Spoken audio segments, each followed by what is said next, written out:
We're looking forward to the latest instalment of the Highland Derby series. You excited for it? Yeah, really excited. It's a great occasion, and we've had a good week as well to prepare for it. We haven't had many times where we've had 7 days to look forward to the match, and the players have been able to rest up and train hard too at the same time.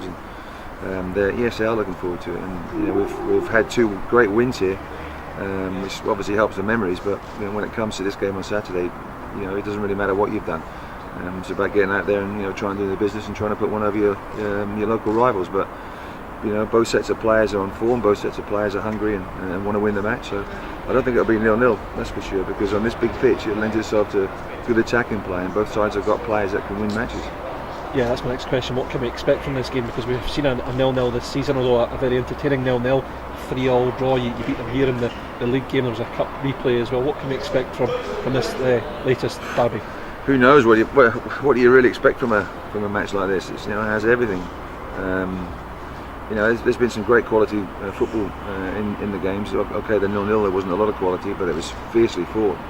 From a tactical point of view, a bit of a stalemate. But in the 3-1 and 2-1 victories we've had here, there's been some great football from both sides, not just from us. But Ross County played some good stuff on the night as well, and they certainly will enjoy the good pitch and the surface and how wide it is as well. So I think you can expect some good football, and both sets of players to have a go at it. Ross County are banging form. To come back from 2 goals down against Celtic and win 3-2 is a magnificent achievement, absolutely unbelievable, and thoroughly deserved on the day. So that's a good start from their point of view when you come into these games. We huffed and puffed and didn't quite get the 3 points at Dundee, but we're still edging closer to that top 6. So with only 1 point separating the 2 teams, it's set up to be an absolute belter. And I'm sure it will be a cracker because both sets of players are keen to get at it again. You can't honestly say there's been a sort of dumbing down or it's been dull where players are not really, here comes another one, here comes another. They've looked forward to it with relish, as have the supporters and the media and everybody else. And there's no change on this one. Everybody's desperate to get out there and play. Top 6 is the ambition for both clubs, both very much in a good position to make the top 6. Is this one of the biggest Highland derbies for a while? I think it's the biggest without a shadow of a doubt. The next one will be the bigger, they always are. But I think this one definitely, yeah. I think it stands alone. It's just an incredible. It should be an incredible atmosphere in the afternoon, and anybody who hasn't got a ticket yet should really come along, because both sets of players have had brilliant seasons, absolutely brilliant seasons, and like I say, they're banging form, and I think they're going to have a right go at each other. You'd like to be in the top 6. You're edging ever closer to the top 6 as well. To take your rivals into the top 6 as well would be good, and we'll get another derby.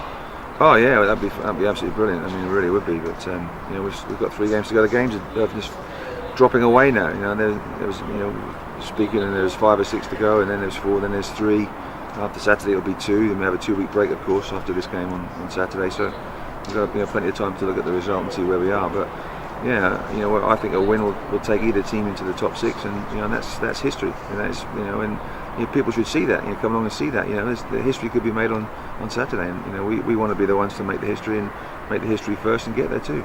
You minus Graham Shinney through suspension, which is a shame for Graham, because as you said a few weeks ago, he's played every single minute of the season up until now. But you've got good options to come in. He's the last one as well, because Gary Warren was the first one, and he was suspended, of course. But there's only Aaron Doran and Andy Shinney that have played in every game, not quite every minute, but played in every game. So yeah, it's sad when a run like that comes to an end, but he's been magnificent for us.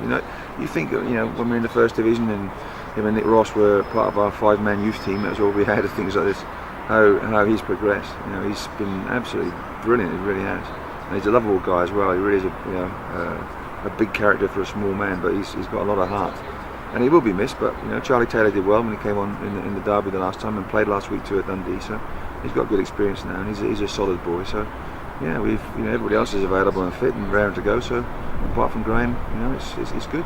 And just finally, the big news today was Craig Brown has decided to retire. What have you made of the news about Craig Brown announcing his retirement? Well, I'm disappointed, because he's been a magnificent servant to Scottish football, national team and club level, and he's been down in England too, and he's a real character. He's a bubbly guy, loves his cream cake, so I'm going to have to give it to somebody else now when Aberdeen come calling. But it's sad when someone like that leaves the game, because these are icons. These are real legends in the game.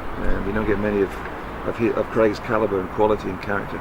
So disappointed from a a football point of view as well, because I've enjoyed locking horns with him, and we've enjoyed our little cake after the game and glass of wine. So I'm disappointed because we have lost a real gentleman and a real character. Thank you, Terry.